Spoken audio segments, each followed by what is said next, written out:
Soichiro Honda lahir pada tanggal 17 November tahun 1906 di Iwatagun yang terpencil di Shizuoka, Jepang. Daerah tersebut terletak di antara Tokyo, Kyoto, dan Nara.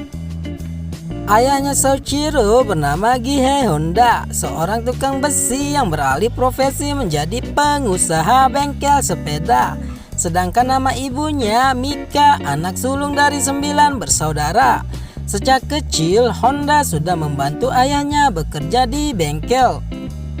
Di sekolah, Honda tidak menonjol, namun ia menyukai bidang sains. Karena itu, ia lebih cepat memahami dan menjawab pertanyaan gurunya ketimbang pelajaran mengarang. Nilaiku jelek di sekolah, tapi saya tidak bersedih karena dunia saya di sekitar mesin, motor, dan sepeda, tutur Honda. Sampai sekarang pun saya lebih efisien belajar dari TV daripada dari membaca. Kalau membaca tidak ada yang menempel di otak, katanya. Kecintaan Honda pada mesin sudah terlihat pada usia 8 tahun. Honda suka mendengar dengung mesin penggiling padi yang terletak beberapa kilometer dari desanya. Ia sering terlihat menggayuh sepeda sejauh 10 mil hanya untuk melihat pesawat terbang. Saat Honda kecil, ketika melihat mobil, ia sangat girang sekali. Ketika itu, saya lupa segalanya. Saya kejar mobil itu dan berhasil bergayut sebentar di belakangnya. Ketika mobil berhenti, pelumas menetes ke tanah. Saya cium tanah yang dibasahinya. Lalu pelumas itu saya usapkan ke tangan dan lengan.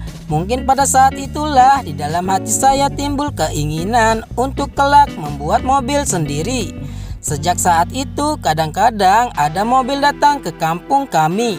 Setiap kali mendengar deru mobil, saya berlari ke jalan. Tidak peduli pada saat itu saya sedang mengendong adik, ujar Honda. Saat usianya 12 tahun, Honda merakit sendiri sepeda pancal dengan model rim kaki. Pada usia 15 tahun setelah lulus SMP, ia kembali ke kampung halamannya. Ayah Honda berlangganan majalah The World of Wheel yang dibaca Soichiro dengan penuh minat. Di majalah itu, Soichiro membaca lowongan pekerjaan di sebuah bengkel mobil dari Tokyo. Sebetulnya, ayah Honda khawatir melepaskan anaknya yang masih kecil, tapi Honda akhirnya diantar juga ke Tokyo. Selama bekerja di bengkel mobil tersebut, Honda digaji rendah, tapi ia tetap menyukai pekerjaannya itu. Di dalam hatinya hanya ada deru mesin. Honda pergi ke Jepang untuk bekerja di Harshokai Company. Di tempat kerjanya, ia dikenal sebagai pekerja keras.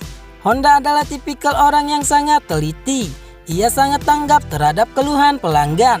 Tidak ada yang luput dari kerja Honda yang sangat powerful. Saat usianya 21 tahun, bosnya menawari Honda untuk membuka cabang baru. Honda sangat menikmati setiap proses dalam kerjanya. Ia sering bergadang larut malam dan terkadang sampai waktu pagi hanya karena rasa penasarannya. Saat itu, jari-jari mobil masih menggunakan kayu. Honda dengan cerdik memperhatikan kelemahan jari-jari mobil pada saat itu. Ia kemudian membuat jeruji logamnya. Produknya laku keras. Saat itu ia baru berusia 30 tahun. Honda menandatangani patennya yang pertama. Dari keuntungan patennya, Honda membuka bengkel sendiri. Setelah jeruji-jeruji logam, Honda ingin membuat ring piston. Sayang karyanya ditolak oleh Toyota. Toyota menganggap karya Honda tidak laku jual.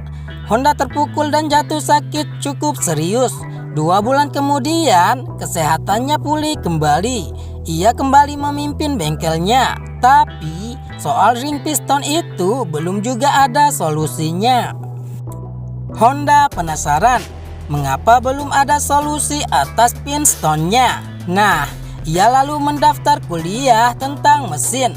Setelah pulang kuliah, dia langsung pergi ke bengkel. Selang 2 tahun menjadi mahasiswa, Honda dikeluarkan karena jarang masuk.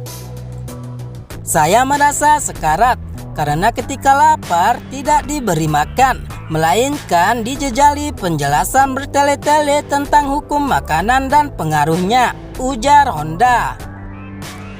Ia juga menjelaskan maksudnya kuliah bukan mencari ijazah, melainkan pengetahuan.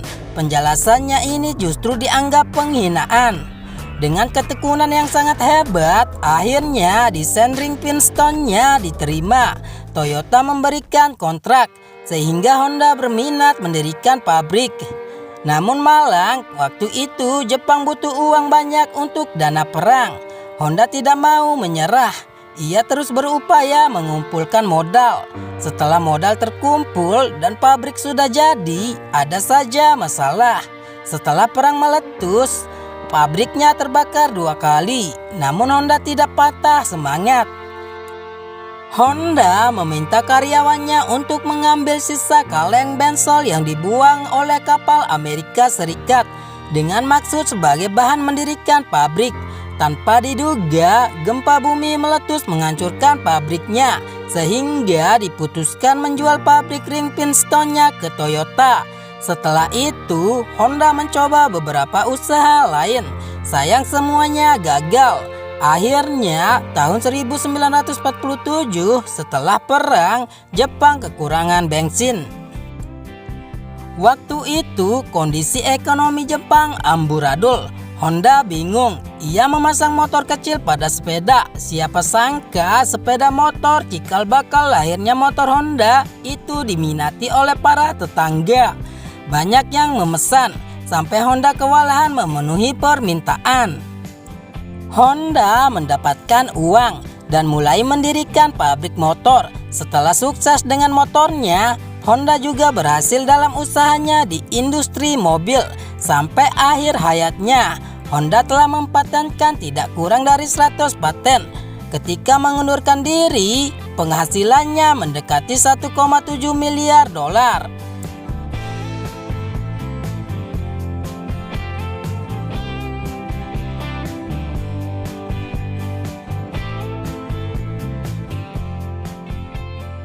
Nah, sampai di sini dulu ya. Jika ada kritik dan saran, silakan aja komen di bawah dan pastikan subscribe channel ini biar kita sama-sama belajar dari para tokoh tersukses di dunia. Sampai ketemu di video berikutnya.